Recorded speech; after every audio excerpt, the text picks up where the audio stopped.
Serial तेरा मेरा साथ रहे। आज के एपिसोड में आप देखने वाले हैं आशी गोपिका से पूछती है कि तू तैयार होकर कहाँ जा रही है, तुझे तो बड़ी सासू माँ ने पूजा में आने के लिए मना किया है।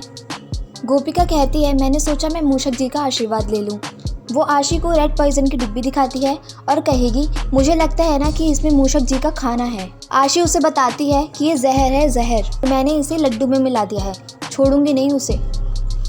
गोपिका आशी को रोकने की कोशिश करती है लेकिन आशी नहीं मानेगी। उधर रमीला मोदी भवन पहुंच जाती है।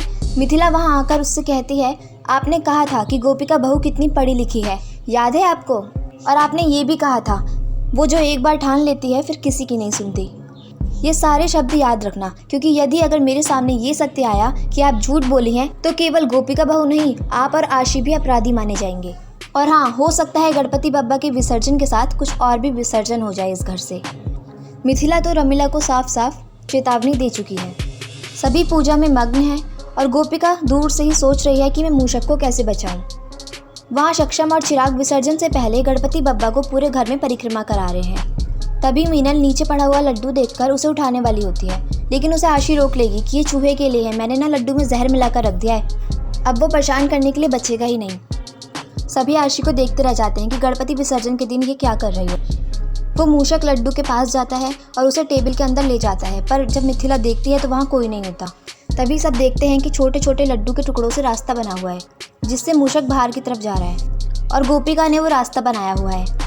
गोपिका मूषक का आशीर्वाद लेती है और मूषक उसे आशीर्वाद दे भी देता है और उसके बाद वो घर से बाहर चला जाता है। आशीर्वाद लेकर गोपिका फिर से अपने कमरे में चली जाती है। तभी आशी गुस्से में कहेगी सबके सामने कि इस गोपिका की तो मैं बैंड बजा दूंगी, मेरा प्लान खराब कर दिया।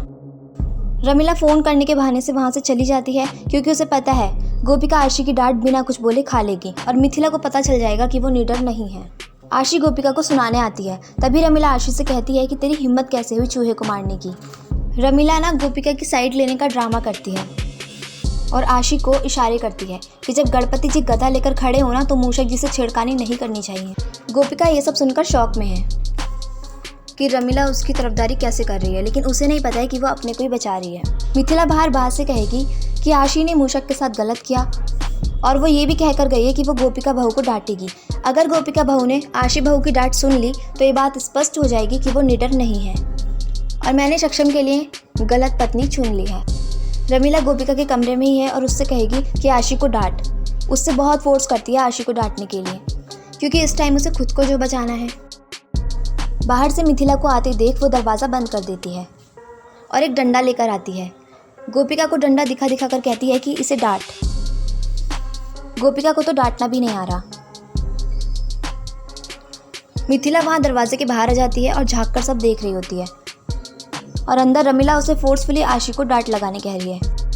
जितना दरवाज़ा खुला है उसमें से मिथिला को सिर्फ आशी और गोपिका ही दिख रहे हैं और वो उनकी बातें सुन रही है। गोपिका जैसे तैसे आशी को कहती है आशी बेन यू आर स्टूपिड, आप मूषक जी के साथ ऐसे कैसे कर सकती हो और आपकी ये हिम्मत कि आप मुझसे आकर सवाल पूछ रहे हो। बाहर मिथिला ये सब देखकर सोच लेती है कि गोपिका बहू तो बिल्कुल निडर है, मेरा फैसला सही था। रमीला इतनी शातिर दिखाई है ना, मिथिला के जाते ही वो गोपिका से उल्टा बोलने लगेगी कि तूने निकाल लेना मेरी बेटी के खिलाफ मन की भड़ास। उसके बाद वो आशी को लेकर चली जाएगी और वहाँ आशी विसर्जन से पहले गणपति बप्पा की नज़र उतारती है, पर मिथिला रोक कर गोपिका से नज़र उतरवाती है। कहती है कि कुछ भ्रम थे, उनका विसर्जन हो गया, तो अब तुम गणपति बप्पा की नज़र उतार सकती हो। और वहीं पर एपिसोड ख़त्म हो जाता है। लेकिन अब तक मिथिला यही समझ रही है कि गोपिका निडर है। इसमें यही दिखा रहे हैं अभी तक तो कि रमीला और आशी हर बार अपनी चाल चलकर बच जाते हैं। तो कल के एपिसोड में आप देखेंगे कि मिथिला गोपिका को एक रिंग संभालने की जिम्मेदारी देगी, पर वहाँ भी रमीला और आशी चाल चलने वाले हैं। आज के एपिसोड का जो आशी को डांटने वाला पार्ट है ना, वो बहुत फनी है, तो प्लीज़ पूरा एपिसोड हॉटस्टार एंड टेलीविज़न पर ज़रूर देखिए। तो इस सीरियल के डेली अपडेट्स के लिए हमारे चैनल को कर लीजिए सब्सक्राइब और वीडियो को कर दीजिए लाइक। Thank you.